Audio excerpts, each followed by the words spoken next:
Tem ficado claro para mim que o antipetismo não consegue eleger nenhum presidente aqui no Brasil, porém, o antibolsonarismo pode. E eu vou comentar essa última pesquisa feita pelo Poder 360. Eu fiz um vídeo ontem explicando as minhas críticas à metodologia por trás desse tipo de pesquisa, porém, eu acho que tem algumas coisas aqui que a gente consegue tirar, apesar dos erros metodológicos que eu não gosto, beleza? Então, o Lula estaria aqui com 35% dos votos, o Bolsonaro com 28% e o resto com apenas 27%.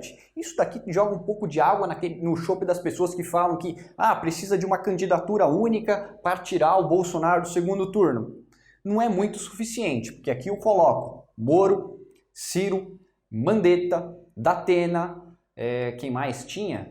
Dória e Vieira. Todos esses candidatos, bem diferentes entre si, principalmente o Moro em relação ao Ciro, todo mundo junto dá apenas 27%, ou seja, está empatado tecnicamente com os votos do Bolsonaro. Legal? Então, eu acho que isso daqui é bastante ruim para uma terceira via, mas é legal a gente prestar atenção em algumas coisas. Primeiro, quando a gente vai falar de rejeição, as pessoas adoram falar, quando a gente conseguir um candidato para o segundo turno que não seja nem Lula nem Bolsonaro, esse candidato vai ganhar. Não vai ganhar. Esse candidato não vai ganhar, ele pode até ganhar do Bolsonaro, desculpa, mas ele não ganha do Lula, e eu vou explicar um pouquinho o erro em termos de como você faz essa pergunta. Porque quando você está vendo coisa de rejeição, como é que funciona? Você chega para a pessoa e fala assim, você rejeita tomar um tiro na mão?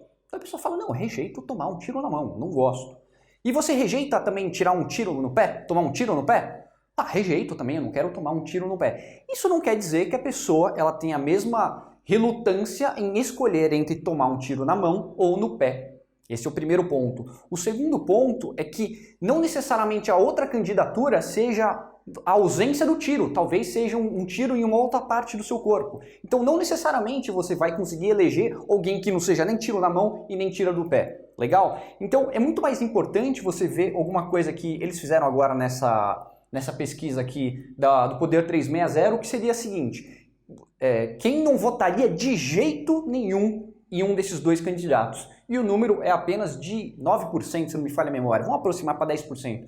Ou seja, tem aproximadamente apenas 10% das pessoas que não votam de jeito nenhum, nem em Lula e nem em Bolsonaro. E na boa, essas pessoas são desprezíveis do ponto de vista estatístico, não vão impactar em nada a eleição de 2022. Beleza? Então a gente tem que tomar muito cuidado com essa coisa de que o Lula é muito rejeitado, logo ele vai conseguir eleger qualquer outro candidato que for contra ele no segundo turno. Não é assim, cara. Eu acho muito difícil ganhar do Lula, muito difícil mesmo. Eu acho que a única rejeição que é um pouco mais confiável é a do Bolsonaro, beleza? Então eu vou comentar aqui sobre 3 cenários principais que foi comentado aqui nessa pesquisa, que você pega o Bolsonaro e você coloca contra o Dória. Olha só, o Bolsonaro fica com 38% dos votos no segundo turno, eventual segundo turno, e o Dória fica com 48%. Ou seja, o Dória consegue pegar o voto antibolsonarista. Ou seja, qualquer pessoa que você colocar contra o Bolsonaro vai conseguir o voto antibolsonarista, porque o sentimento antibolsonarista é muito, muito forte. Beleza? Agora, se você for pegar o Lula contra o Dória está com 16%. 16%, sendo que 28% votou no Bolsonaro, 4% já votou no Dória. Como é que você consegue apenas 16%? Ou seja, o sentimento anti-Bolsonaro é muito mais forte do que o sentimento anti-Lula. Você enfrentar o Lula no segundo turno, o sentimento antipetista, que é basicamente eu voto em qualquer pessoa que não seja o Lula, é muito fraco. Muito fraco mesmo. Eu poderia pegar aqui o Leite, algum outro candidato, você vai ver números mais ou menos parecidos. Nessa pesquisa não teve do Ciro Gomes, que é o caso mais interessante que eu gostaria de ter visto. De qualquer forma, quando sair a próxima Datafolha, talvez a gente consiga ver esses números um pouco mais fiéis. Legal? E agora, só para você ter uma noção do que eu estou falando, se você pegar Bolsonaro versus Lula, o Lula ganha com uma margem muito grande. O Lula fica com 52%, bem parecido com esses 51% que ele já recebe aqui quando ele vai contra o Dória, e o Bolsonaro ficaria com 37%.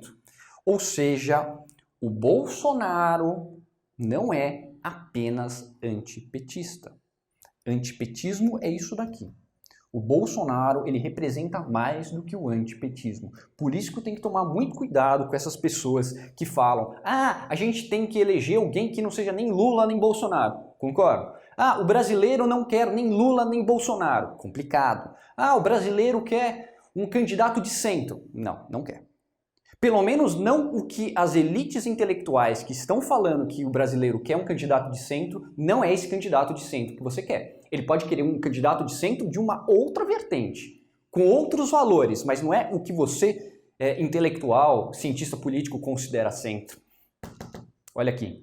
E eu poderia pegar vários outros exemplos, você vai ver que esse tipo de coisa é recorrente, beleza? Então o Bolsonaro, ele representa mais do que o antipetismo, e o antipetismo é muito fraco. A única força política no Brasil que eu acho que ganha a eleição hoje é o antibolsonarismo. Qualquer coisa que você colocar contra o Bolsonaro, pelo menos na atual circunstância, ganha do Bolsonaro. Legal? Então, basicamente isso que eu queria falar com vocês, mas eu também gostaria de comentar algumas outras coisas que eu vi aí sendo levantado aí nos meus comentários, por exemplo.